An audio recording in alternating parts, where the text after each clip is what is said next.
everyone, welcome back. We're diving into the world of transformer insulation today. Oh yeah, cutting edge stuff. Definitely.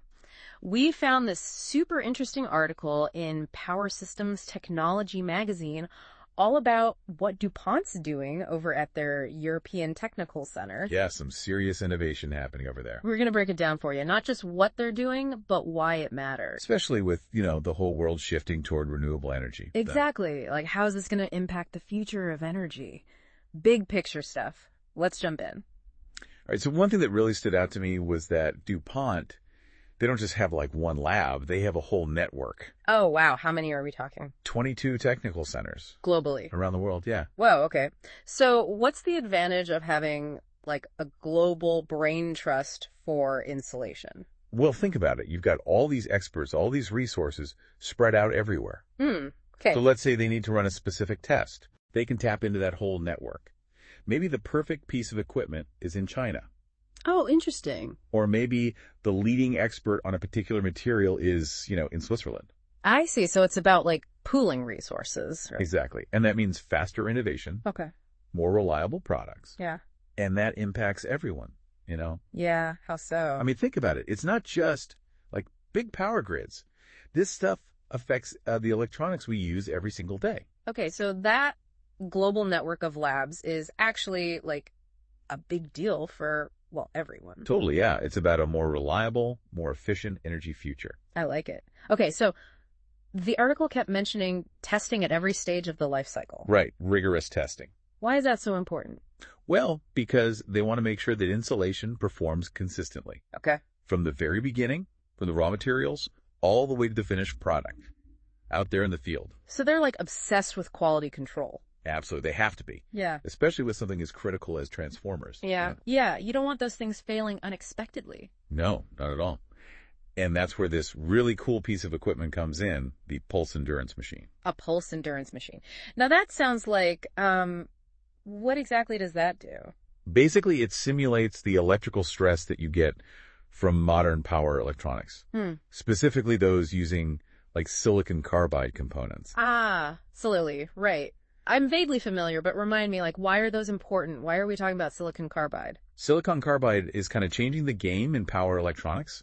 How so? Well, they can handle way higher voltages, higher temperatures compared to like traditional silicon. Yeah. So they're perfect for things like renewable energy systems, electric vehicles, anything demanding, really. So it's like better efficiency, but at what cost? Yeah, there's a trade-off. All that high-frequency switching that you get with Silly, it actually creates a lot of stress on insulation. Oh, so it's like a double-edged sword. Kind of, yeah. And that's why this pulse endurance machine is so important. It subjects the insulation to those same high-voltage, high-frequency pulses, simulating real-world Seneca stress. I see. They're really, pushing it to its limits. Oh, yeah. They even combine it with thermal stress, right, for a really comprehensive test. So they're anticipating the challenges of new tech, basically. Exactly. Trying to solve the problems before they even become problems, right? Yeah, that's pretty impressive foresight. Yeah. The proactive innovation. I like it. Okay, now this next part sounds straight out of science fiction. Tomography. They're using tomography to look at insulation. It is kind of wild, yeah. Explain it to me. What is tomography? So basically, it's like a really sophisticated 3D X-ray. They can see inside the insulation without, cutting it open. Whoa, no way. But what are they actually looking for? What kind of info can they get from that? It's all about quality control at a microscopic level. They can detect tiny imperfections that you wouldn't be able to see otherwise. Oh, wow. Like what? Little air pockets, inconsistencies in the glue, even contamination. Things that could, cause problems later on? Absolutely. It's like finding a hairline fracture in a bridge support. Oh, yikes. Yeah. Seems small now, but could lead to a major failure down the road. And a transformer failure is, a big deal. Right? Huge. Could cause a massive power outage. Right. No kidding. So tomography helps them catch those potential problems early on, basically. Exactly. Quality and reliability. Now, they also mentioned mechanical stress testing. Mechanical stress. But transformers, they're not exactly known for their, intense physical activity, right? Uh-huh. True. But they do experience stress. Really? Oh, yeah. Vibrations from heavy electrical loads, potential short circuits, even extreme temperatures, depending on where they are. Huh. Okay. So, like, what kind of mechanical stresses are they actually testing for? Well, they subject the insulation to bending, flexing, really pushing it to its limits. I bet they have some crazy machines for that.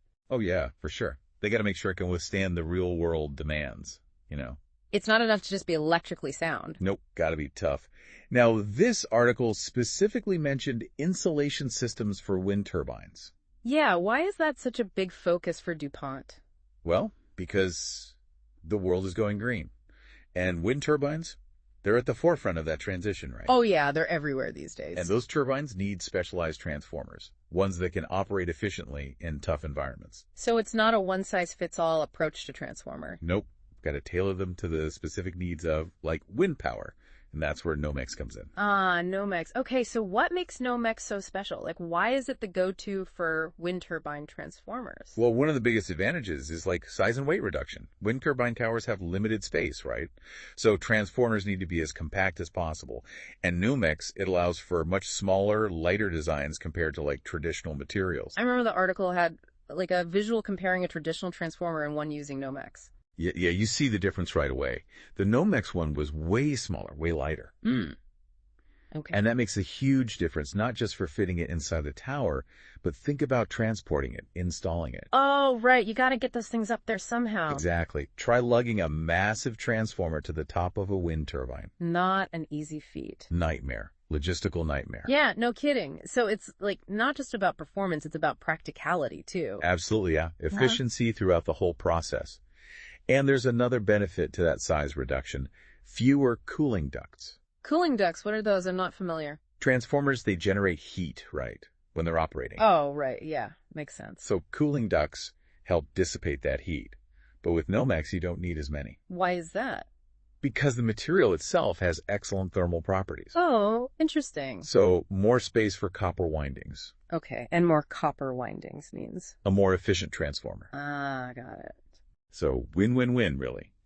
Smaller, lighter, more efficient, and, smaller environmental footprint. I like it. Okay, so Nomex sounds like a game changer for these wind turbine transformers, but does DuPont, just develop the material and then hand it off? Or are they more involved? Oh, they're way more involved. Yeah, they get it. Insulation systems, they're complex. You can't just, throw material out there and hope for the best. Okay, so what do? They collaborate a lot with other companies like fluid and resin manufacturers. So it's like a partnership. Totally, yeah. They want their customers to succeed. That makes sense. They provide, technical expertise, help interpret test results, even troubleshooting if things go wrong. That's a serious level of support. Yeah, they're not just selling a product. They're, invested in the whole process. I'm impressed. We talked about the pulse endurance machine tomography, but the article mentions some other tests too. Anything else stand out to you? The Plybond test, that one was interesting. The Plybond test. Yeah, specifically for laminated pressboard. Okay, refresh my memory. Laminated pressboard. That's commonly used in transformers. Right. Okay, so Plybond, what's that all about? Basically, it's testing the bond strength between the layers of the pressboard. Why is that so important? Well, under stress, those layers could separate, create weaknesses in the insulation. Think of a stack of paper. Okay. If the sheets aren't glued together properly, they'll come apart really easily. Right. It's all about that glue. Exactly. Plybond test, make sure it's all holding together. Interesting. Any other, mechanical tests? Yeah. They also do flexural strain tests. Flexural strain. Okay, break that down for me. So they apply pressure to both laminated pressboard and solid Nomex sheets. Okay. See how much they can bend before they break. Sounds intense. Oh, yeah. They're really putting it through the ringer. But why is it so important to know, how much they can bend? Because transformers, they're subjected to forces that cause, bending, flexing. Oh, okay. Like what? Vibrations from those heavy electrical loads, or even the shock of a short circuit. Right. Stuff happens. Exactly. Got to make sure that insulation can handle it. Wow. It's impressive how much goes into making sure these materials can, survive anything. Yeah, it really shows why DuPont's, a leader in this field. Agreed. Okay, so they're not just focused on materials. Nope. They're also involved with, shaping the industry, right? Absolutely. They're involved with CIGE. CIGE. The International Council on Large Electric Systems. Oh, okay. So what do they do there? They contribute their expertise, to help develop standards for transformer design, testing, operation, all that stuff. So they're not just making products, they're helping to like write the rule book. Yeah, setting the bar for the whole industry. That's pretty awesome. Okay, so we've talked about their global network of labs, their intense focus on testing, this collaborative approach. What's next? What's the future of transformer insulation? Tough to say for sure, but I think the push for smaller, more efficient designs, that's going to continue. Yeah, makes sense. Especially with renewable energy, right? Exactly. Yeah. You're often putting transformers in more challenging I environments. think offshore wind farms. Yeah, or remote solar installations, things like that. Where space is at a premium. Totally. So size and efficiency, that's key. And I imagine new materials are going to pop up. Oh, for sure. Maybe even better than Nomex. Who knows? I mean, technology is always advancing, right? Always. And DuPont, they're on top of it, constantly researching, developing. So it's like a never-ending quest for the perfect installation. Yeah, pretty much. And, one thing they've really emphasized is testing at the end of a transformer's life or after equipment failures. Really?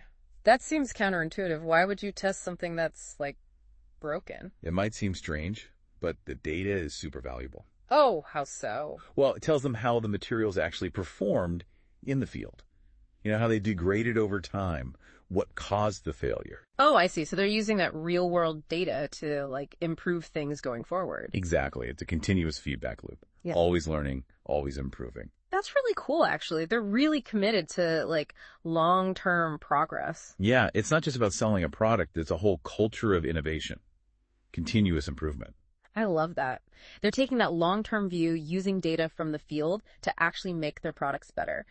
One thing that really struck me in the article was how much they emphasized testing for like extreme conditions. Yeah, that's critical as we rely more on renewables, right? Because transformers are going to be operating in all sorts of crazy environments. Right. Like you can't just assume a transformer that works fine in a climate controlled power plant is going to be happy in the middle of the desert or, on an offshore wind farm in the freezing cold. Totally different ballgame. And that's where DuPont's commitment to testing really shines. They're really pushing these materials to the limit, simulating extreme temperatures, vibrations, all that stuff to make sure they can withstand anything. It's kind of wild to think about like the level of detail, the precision that goes into engineering these materials, like tailoring them at a molecular level to survive the toughest conditions. It's impressive, right? And don't forget the collaboration piece we talked about earlier, that they're working with those fluid and resin manufacturers too, making sure the entire system, not just the Nomex itself, can handle the stress. Right. It's about how all those pieces work together, like a symphony of innovation. Great analogy. And yeah. It really highlights the key takeaway here. Innovation in transformer insulation isn't just about, coming up with a new material. It's about understanding the whole system, the materials, the design, the testing. Yeah, it's got to all come together. To create a system that can actually meet the demands of this crazy energy landscape we're in. Well, I think we've pretty much covered it. DuPont's European Technical Center, they're doing some amazing stuff. They're leading the charge for sure. Global network of labs, the rigorous testing, that collaborative approach, it's clear they're at the forefront of transformer insulation tech. What I find really inspiring is their forward-thinking approach. They're not just solving today's problems, they're anticipating tomorrow's challenges, building the solutions we're going to need for a more sustainable energy future. That's awesome. It gives me hope knowing that there are these brilliant minds out there dedicated to, building a better, more efficient energy future. Absolutely. But as we wrap up this deep dive, we want to leave you with one final thought-provoking question. With the rapid growth of renewable energy and the increasing demand for resilient power systems, what other innovations in transformer technology might we see in the coming years? How will these innovations impact the way we generate, distribute, and consume energy? We encourage you to ponder that question. The future of energy is constantly evolving, and the possibilities are truly electrifying. Thanks for joining us on this deep dive. We'll see you next time.